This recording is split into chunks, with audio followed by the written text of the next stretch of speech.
symbols of inspiration that we use in our lives, like the Don Quixote that I showed you on the last chapter, or the small white stone that represents for me that giants are defeatable, that we can continue to move forward in life, or the home plate, the diamond that I show you, that it represents not only joy of living, but also the ability to work together and to move forward in our goals and purposes in life.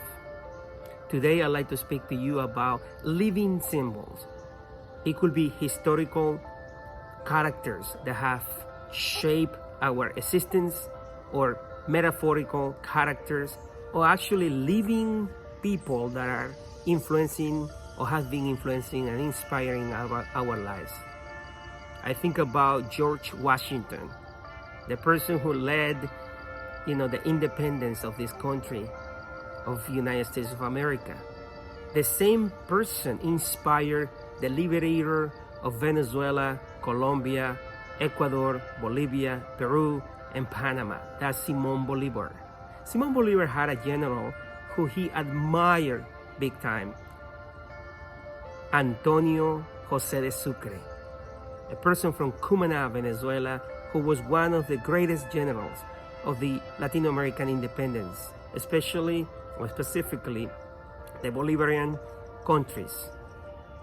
He was incredible, and Bolívar called him the noblest and greatest of my generals. Antonio José de Sucre had been an incredible inspiration for me. His tenderness, his faithfulness, his loyalty, and his ability to not to look for the greatest to be great, but his ability to remain focused into the bigger objective, which was liberating Latin America from the oppression that they were facing. I also have other characters, like metaphorical characters. Like I used to watch a movie called Mazinger Z, which the main character was Koji Kabuto, a Japanese cartoon that inspired me a lot. Or other characters that have inspired me, whether they were real or metaphorical. Like my big brother, Moises de Jesus Mendoza. He is, and he has been an amazing inspiration to me, a leader, a pioneer in my family. He has always persevered.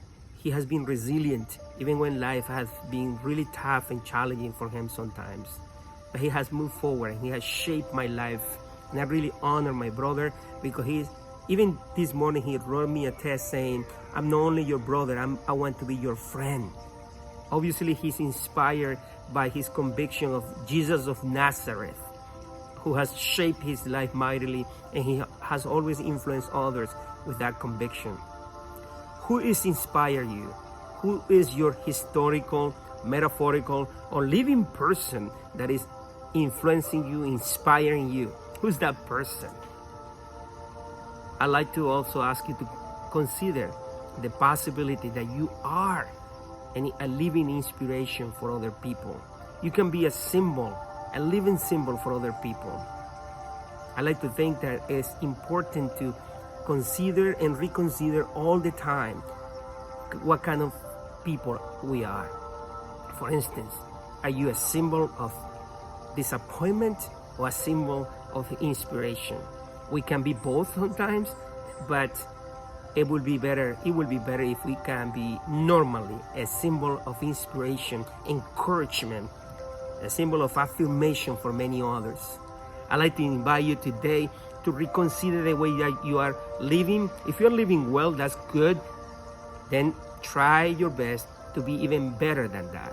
If you're not living to the fullest of your ability and your character is not matching your abilities, this is the day to reconsider becoming a more influential person. And how do you do that? By being aware of who you are, how you speak, how you write, how you even post on social media and all those places that we are using these days.